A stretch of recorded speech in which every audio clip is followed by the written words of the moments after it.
ওং আসতো মা সদ্গময় তমসো মা জ্যোতির্গময় মৃত্যুর্ময় অমৃতঙ্গময়। নমস্কার। শ্রী শ্রী ঠাকুর, শ্রী শ্রী মা এবং স্বামীজি মহারাজের রাতুল চরণে ভুলুণ্ঠিত প্রণাম জানাই। প্রাণারাম বাংলা ইউটিউব চ্যানেলে সম্প্রচারিত সৎকথায় প্রতিদিনের মনন এই ধারাবাহিক অনুধ্যানে আজকে আমরা ভারতবর্ষের সাধু সন্ত এই প্রসঙ্গে আচার্য স্বামী বিষ্ণুতীর্থজির কথা স্মরণ মনন করব।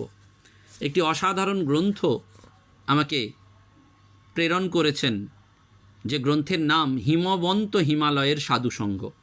আপনারা প্রত্যেকেই জানেন কেয়া ভট্টাচার্য সুদূর উত্তরপ্রদেশ নিবাসী, বর্তমানে কলকাতায় থাকেন। তিনি এই সৎকথায় প্রতিদিনের মননের 1000তম পর্বের যে রসদ, তিনি নিরবিচ্ছিন্নভাবে যখনই কোনো আধ্যাত্মিক সাধুসন্তের বই পেয়েছেন আমাকে নিজের খরচায় তিনি প্রেরণ করেছেন। তেমনি শ্রদ্ধেয় শ্রী রাজীব কর মহাশয়, তিনিও যখনই রামকৃষ্ণ মঠ মিশনের উদ্বোধন, বিশ্ববাণী বেদান্ত মঠ থেকে বই পেয়েছেন, বই কিনেছেন, একেবারে আমাকে সর্বাগ্যে প্রেরণ করেছেন।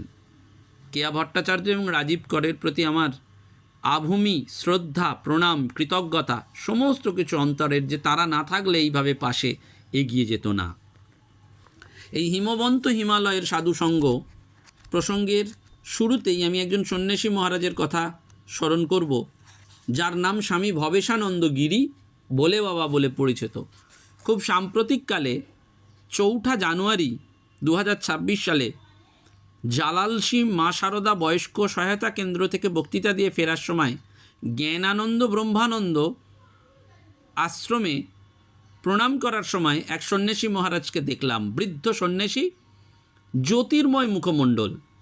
তার সাথে সঙ্গ লাভের ইচ্ছায় প্রণাম করে অপেক্ষা করলাম সেই সন্ধ্যায়। ফেরার একটু চঞ্চলতা ছিল, কিন্তু তবুও তাকে দর্শন করে প্রণাম করে তার সাথে সঙ্গ করতে করতে তার জীবনীটি জানতে পারলাম, এবং তিনি এই বইটির রেফারেন্স দিলেন, যেখানে তার জীবনী প্রকাশ করেছেন স্বামী সহদেবানন্দজি মহারাজ, যে গ্রন্থের নাম হিমবন্ত হিমালয়ের সাধুসঙ্গ। অসাধারণ সেই গ্রন্থ। এবং তারপরে পরেই কেয়া ভট্টাচার্য মহাশয়া এই গ্রন্থ আমাকে প্রেরণ করলেন। এই ভবেশানন্দ গিরি মহারাজকে যখন স্বামী সহদেবানন্দজি মহারাজ জিজ্ঞেস করেছিলেন অনুভূতি, সন্ন্যাস জীবনের অনুভূতি, আমিও তাকে জিজ্ঞাসা করেছিলাম। তিনি আমাকে অসাধারণ উত্তর দিয়েছিলেন কয়েকটি কথা।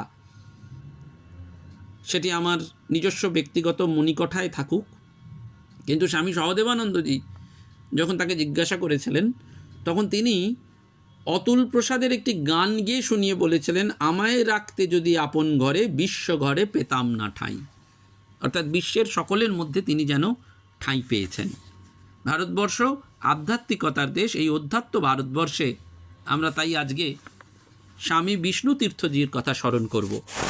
কিন্তু তার আগে আপনাদের কয়েকটি গুরুত্বপূর্ণ কথা বলে দিই।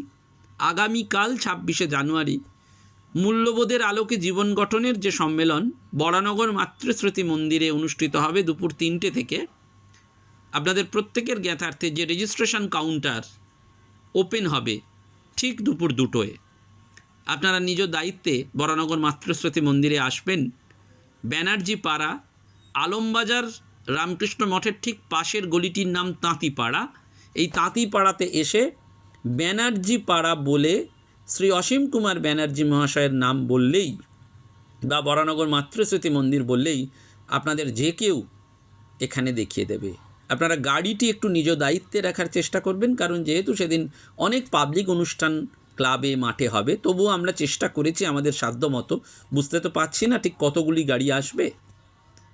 আর প্রবেশপত্রটি অবশ্যই মোবাইলে আবারও দেখে নিন। মোবাইলে ওটি কিন্তু রেজিস্ট্রেশন কাউন্টারে দেখাতে হবে। মোবাইল ফোনটি আপনারা সুইচ অফ বা নিষ্ক্রিয় রাখবেন। যথাসম্ভব আমাদের স্থান সংকুলান খুবই ছোট। আপনারা নিজের মতন করে আন্তরিকভাবে এই আসন গ্রহণ করে এই অনুষ্ঠানটিকে সাফল্যমণ্ডিত করবেন। এবং ওই দিনই আমরা কিছু কর্মসূচির কথাও আপনাদেরকে জানাবো, সেটিও আপনারা আমাদের পাশে থাকবেন, এই মিনতি রইল। আমরা জানি যে এই আধ্যাত্মিকতা ভারতবর্ষের যথাসর্বস্ব, ত্যাগ এবং সেবাই এই ভারতবর্ষের জীবন আদর্শ। সেজন্য বড় বড় মহাপুরুষদের জন্ম দেওয়া ছাড়া ভারতবর্ষ কিন্তু আর সেরকম কিছু করেনি, কারণ ভারতবর্ষেও এই মহাপুরুষদের আদর্শ, তাদের ত্যাগ তপস্যা নিয়েই কিন্তু এগিয়ে চলেছে বছরের পর বছর। স্বামী সহদেবানন্দজি বলছেন, স্বামী বিবেকানন্দের একটি অসাধারণ কথা রয়েছে, ভক্তদের প্রিয় স্থান পুরী ও বৃন্দাবন, যোগীদের প্রিয় স্থান নর্মদার তট, আর জ্ঞানীরা হিমালয় ভালোবাসে। এবং সাধু সন্ন্যাসী সম্পর্কেও তিনি 4 রকমের সাধুর কথা বলেছেন, যে প্রেমে ভেসে আসা সাধু, নির্বংশে সাধু, সর্বনেশে সাধু, আর শাহীন সাধু, সর্বস্ব ত্যাগ করে আসা। কে সন্ন্যাসী? না, যিনি ঈশ্বর, ভগবান, আত্মজ্ঞান, ব্রহ্মজ্ঞান লাভের জন্য, সেই একই সত্যে প্রতিষ্ঠিত হওয়ার জন্য ইহ পারলৌকিক সমস্ত ভোগ সুখ লাভের কামনা বাসনা ত্যাগ করেছেন। যিনি সম্যক রূপে ন্যাসী অর্থাৎ ত্যাগী, যিনি সৎ অন্বেষী, যিনি সম্যক রূপে ন্যাসী অর্থাৎ প্রতিষ্ঠিত, সতে প্রতিষ্ঠিত, যিনি সমন্যাসী অর্থাৎ বাঁধা দ্বারা জাগতিক নিয়ম আনুন কাইনের ধার ধারেন না, তিনি সাধু। এবং বলা হয় এই সন্ন্যাসী নানান প্রকারের, মায়াবাদী এবং বৈষ্ণব সন্ন্যাসী। আবার 6 প্রকারের সন্ন্যাসী রয়েছেন, কুটিচক, বহুদক, হংসক, পরমহংস, তুরীয়াতীত এবং অবধূত। এবং এই সন্ন্যাসও নানান রকমের হয়, জ্ঞান সন্ন্যাস, বৈরাগ্য সন্ন্যাস, কর্ম সন্ন্যাস, জ্ঞান বৈরাগ্য সন্ন্যাস, আর বিদ্বৎ সন্ন্যাস, বিবিদিশা সন্ন্যাস, আতুর সন্ন্যাস, আর ক্ষণিক সন্ন্যাস। আমরা সেই সন্ন্যাসীদের মহামন্ত্রের কথা জানি। যোগীরা অহরহ সেই সাধন মন্ত্র করেন, হমসা সোহম সোহম, অর্থাৎ সর্বদা বিশ্ব প্রাণে এই ক্ষুদ্র প্রাণকে আহুতি দেওয়া। উত্তর কাশীর প্রবীণ প্রধানাচার্য স্বামী বিষ্ণুতীর্থজি তার এক আদর্শ সাধু জীবন আমাদের সকলকে আনন্দময় করে, অনুপ্রেরণা দেয়। মহারাজের জন্মস্থান নেপাল 1953 সালে। গুরুকুল কর্মকাণ্ডী পড়াশোনাও সেইভাবে। 1971 কর্মকাণ্ডের বিশেষ শিক্ষার উদ্দেশ্যে তিনি বেনারস আসেন। কিছুদিন অধ্যয়নের পর তার মনে প্রশ্ন জাগে, বৃথা এই অধ্যয়ন। এরপর তিনি ভগবত আরাধনার উদ্দেশ্যে বৃন্দাবনে যান। সেখানে গোবর্ধন মঠে তিনি ভাগবত পাঠ করতেন। এবং এরপর 1978 তিনি উত্তর কাশী আসেন। গায়ত্রী জপ স্তোত্র পাঠ করে 1 বৎসর তিনি ছিলেন। আধ্যাত্মিক অনুসন্ধিৎসা তার কিছুতেই স্থিত হতে দিচ্ছিল না। এরপর তিনি গঙ্গোত্রী যান এবং কোথাও যেন একটা অতৃপ্তি তার ছিল। সেখানেও ধ্যান জপ শাস্ত্র পাঠের মধ্যে দিয়ে তিনি তপস্যা করেন 6 বছর। তারপর সেই অতৃপ্তি বোধ থেকে তিনি ঋষিকেশে কৈলাস আশ্রমে নেমে আসেন। সাধু ভক্তদের সাধারণ সেবা কার্যে মনোনিবেশ করেন এবং শোনা যায় কৈলাস আশ্রমের তদানীন্তন মণ্ডলেশ্বরের অনুপ্রেরণায় তাঁর কাছেই তিনি শাস্ত্রাদি অধ্যয়ন যথাযথভাবে শুরু করেন। এখানে এক নাগাড়ে তিনি 13-14 বছর সমস্ত শাস্ত্রাদি পাঠ করেন, তার মর্মার্থ অবগত হন। তারপরেই 1998 দ্বিতীয়বার উত্তর কাশী আসেন অধ্যাপনার উদ্দেশ্যে। এখানে তিনি এ যাবৎ আচার্যের কাজ করেছেন বা করছেন। গঙ্গোড়িতে তিনি একটি কুঠিয়া বানিয়েছিলেন 2003-এ। 7-8 বছর এই কুঠিয়াতে ছিলেন। রাত্রি 9টায় শুয়ে আছেন, একা এক ব্রহ্মচারী নিচে, তিনি ওপরে। 11টার সময় বান এসেছিল, ঘুম ছুটে গিয়েছিল, গঙ্গার আহ্বান শুনতে পেয়েছিলেন। তার কুটিয়া কাঁপছিল। অতি সত্বর ব্রহ্মচারীকে নিয়ে তিনি নিরাপদে পৌঁছান। এটি 2012-তে যখন প্রবল বাদল ফাটার কারণে এই কুঠিয়া তার টলমল হয় এবং প্রচণ্ড স্রোতে গঙ্গা গর্ভে সেটি বিলীন হয়ে যায়। এটির পরে তিনি বলছেন যে হুঁশে ছিলাম সেজন্য জীবন বাঁচানো সম্ভব হয়েছে। এতে মা অনুভূতি করালেন, উপলব্ধি করালেন ব্রহ্মসত্য জগৎ মিথ্যা এবং সাধু জীবনে সামান্যতম জিনিসও সংগ্রহ করা উচিত নয়। সর্বদা ঈশ্বরের উপর নির্ভরশীল হয়ে থাকাই প্রকৃত সুখ শান্তি আনন্দের। বিভিন্ন স্থানে সাধন তপস্যার কথায় বলেন যে একবার হিমাচল প্রদেশের কাংড়া জেলার বৈজনাথে ছিলেন। এরপর ঋষিকেশের শিশম বাড়িতে অনেকদিন তপস্যা করেছেন। পরে 2016-তে উত্তর কাশীর সোমাশ্রমে থেকে অধ্যাত্ম শাস্ত্র পঠন পাঠন করেন। গৌমুখীর গুহাতেও সাধন ভজনের জন্য গিয়েছিলেন। সেখানে তিনি গায়ত্রী জপ এবং বিষ্ণু সহস্রনাম পাঠ করতেন। মন বসেছিল না, ভাবনা এলো কী হবে এসব করে। বর্ষাও শুরু হয়ে গেল। তখন তিনি লাল বাবার আশ্রমে আশ্রয় নেন, কিন্তু মন অত্যন্ত উথাল পাথাল হচ্ছিল ওখানে না থেকে নিচে নামার। লাল বাবা বাধা দিচ্ছিলেন যে এই পরিস্থিতিতে সঙ্গীহীন হয়ে যাওয়া ঠিক হবে না, কিন্তু দৈবাৎ 10 জন সঙ্গী এসে যায় এবং তারা গঙ্গোত্রীর দণ্ডী আশ্রমে যাচ্ছেন। ঈশ্বরের প্রতি তার ভরসা এসে যায়।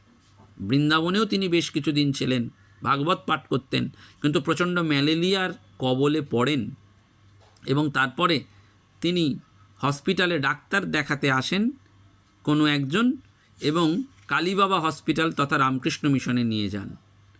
1 সপ্তাহের পর তার কানে যে পুঁজ জমেছিল সেটি ভালো হয়ে যায়। হসপিটাল থেকে ছাড় পেয়েই সেই ব্যক্তি গোবর্ধনের পাশে বসিয়ে রেখে কোথায় চলে যান। তখন উনি যে ঈশ্বর এই পূর্ণ বিশ্বাস হয়। এই মহাত্মার প্রাথমিক জীবন সম্পর্কে শোনা যায়, খুব ছোটবেলায় কর্মের সন্ধানে সংসার ছেড়ে ঋষিকেশে আসেন। ঋষিকেশের কৈলাস মঠে সাধারণ কর্মচারী হিসাবে কাজকর্ম করতেন। তদানীন্তন মহামণ্ডলেশ্বর তাঁকে দেখে বলেন, এইভাবেই জীবন কাটিয়ে দিবি? শাস্ত্রাদি পড়াশোনা কর, মানুষ হ, জীবন সফল কর। সাধু মহাত্মার কৃপা আশীর্বাদে তিনি শুধু মহাত্মাই হননি, কত মানুষের যে আধ্যাত্মিক বিকাশ সাধন করেছেন বা করে চলেছেন তার কোনো ইয়ত্তা নেই। অদ্বৈতবাদী এই সন্ন্যাসীর একটি বাণী যে অদ্বৈতভাবে সাধনা করলেও দৈনন্দিন জীবনে দ্বৈতভাব আশ্রয় করে চলতে হয়, অর্থাৎ পঞ্চদেবতার একজনকে ইষ্ট ভেবে মেনে তাঁর চরণে নিজেকে সমর্পণ করে শরণাগত হয়ে থাকতে হয়। এই রকম সন্ন্যাসীদের কথা আমরা পাই স্বামী প্রেমানন্দ গণেশপুরে, স্বামী হরি ব্রহ্মেন্দ্রানন্দ কুট্টির স্বামী তাকে বলা হয়। এবং এই সন্ন্যাসীদের জীবনের বাণীও আমাদের অনুপ্রেরণা দেয়। যেমন হিমালয়ের আরেক উন্নত সন্ন্যাসী স্বামী প্রেমানন্দজি, তিনি বলছেন যে সাধন ভজনে গুরুদেবের 2টি নির্দেশ, সার্ভ লাভ, গিভ পিওরিটি। মেডিটেট, সবাইকে সেবা করো, ভালোবাসো, সবাই মিলে সব কিছু আনন্দ উপভোগ করো, নিঃস্বার্থ সেবা করো, কোনো কিছুতে আশা রেখো না, করো না। এবং এই ভগবানের সান্নিধ্য পেয়ে ভগবানের জন্য তপস্যা করে এদের জীবন যেন আনন্দে পরিপূর্ণ হয়ে গেছে। এবং এই সন্ন্যাসীরা বিভিন্নভাবে যেমন জীবনটাকে কাটিয়েছেন, তারা বারবার বলতেন ওই কথাটি যে a guide to Nobel living, যেমন মনকে কখনো বহির্মুখ হতে দেবে না, মিতাচারী জীবনযাপন করো, বাসনা কম করে সংকল্প শক্তি বাড়াও। আর এই ভোলে বাবা ভবেশানন্দজি, যিনিও, তাকে আমি তো অল্প হলেও প্রণাম করতে পেরেছি। তিনি ওই নর্মদা পরিক্রমা করেছেন, পিন্ডারি গ্লেসিয়ারে ছিলেন, বহুবার ঈশ্বরের সান্নিধ্য পেয়েছেন এবং তার মধ্যে রঙ্গরসিকতাও ছিল। এই ভোলে বাবা বলেছেন খুব সুন্দর করে, স্বামী সহদেবানন্দজি লিখছেন যে আপনি বিয়ে করেছেন, এই প্রশ্নের উত্তরে তিনি অন্য কাউকে বলেছিলেন, হ্যাঁ আমার 4 বিয়ে, 4 স্ত্রী। এক স্ত্রী কাজ করে ঘুমিয়ে পড়লে দ্বিতীয় স্ত্রী কাজ করে, তৃতীয় স্ত্রী সর্বদা সজাগ থাকে, চতুর্থ স্ত্রী সর্বদা ঘুমিয়ে থাকে। এরা যথাক্রমে ইরা, পিঙ্গলা, সুষমনা এবং কুণ্ডলিনী শক্তি, অর্থাৎ জ্ঞান, কর্ম, ভক্তি ও যোগ, এই 4 যোগের মুসায় জীবনটিকে দ্রুত করা। তপস্যা তো এটি, সাধনা মানে আর কিছুই নয়, অভ্যাস করা। অভ্যাসে কি হবে? জন সাধন তন সিদ্ধি। তপস্যা হচ্ছে তাপ দেয়া। জন্মান্তরের নানান সংস্কারের প্রভাবে শরীর মন যা চাইছে তা করতে না দিলেই কষ্ট দেওয়া হয়। সেজন্য আত্মজ্ঞান লাভের জন্য শরীরকে কষ্ট দেওয়াই হচ্ছে সনাতন তপস্যা। এই দেহবোধ বা দেহবোধাতীত ভয়শূন্য অবস্থায় পৌঁছানোর জন্য এই সমস্ত সন্ন্যাসীরা, সাধিকারা এগিয়ে যাচ্ছেন। আমরা কালকে সেই সাধু সঙ্গের প্রয়াসেই ব্রতী হব। শ্রী সারদা মঠের সন্ন্যাসিনী মায়েরা, রামকৃষ্ণ মঠ মিশনের সন্ন্যাসীরা, শ্রী রামকৃষ্ণ আশ্রম কাঁচের মন্দিরের সন্ন্যাসীরা আমাদের সাথে কালকে থাকবেন। এই রকমই একটি কথা আছে। আমরা সবাই মিলে আনন্দ করব আর আগামী প্রজন্মের হাতে সেই ব্যাটনটি তুলে দেবো মূল্যবোধের আলোকে জীবন গঠনের লক্ষ্যে। আপনাদের সাথে কাল আমাদের দেখা হবে ভগবানের ইচ্ছা, আশীর্বাদ, কৃপায়। আপনারাও সকলে প্রার্থনা করবেন কালকের এই সম্মেলন যেন সুষ্ঠুভাবে হয় এবং এই সম্মেলন থেকে যে ঘোষণা, যে আউটকাম আসবে সেটাতে আপনারা সক্রিয়ভাবে সহযোগিতা করবেন। কারণ এইটি সনাতন ভারতবর্ষ। এই ভারতবর্ষে সেটি আমাদের নিজের জীবনে উপলব্ধি করতে হবে। মহাত্মারা যেমন করেছেন আমরাও করতে পারি। আর এই সমস্ত সাধু সন্তের মধ্যে একজনের কথা আমি প্রত্যেক মুহূর্তেই বলি, এক সাধিকার কথা, এক মায়ের কথা। তিনি হিমালয়ে যাননি, এই টাউনে বসেই কাজ করেছেন, সাধনা করেছেন, করে চলেছেন আজও। কৃষ্ণপ্রিয়া মাতাজি, সোদপুরের সুখচরে মায়ের আশ্রম। আগামী 10ই ফেব্রুয়ারি সেখানে একটি মহতী উৎসব, সন্ধেবেলায় সৎসঙ্গ হবে, গান হবে। আপনারা চাইলে অংশগ্রহণ করতে পারেন। আপনাদের সকলকে প্রণাম জানিয়ে, আবারও ঠাকুর মা স্বামীজিকে প্রণাম জানিয়ে, এই সন্ন্যাসীদের প্রণাম জানিয়ে আমাদের আজকের সৎকথার এখানেই পরিসমাপ্তি।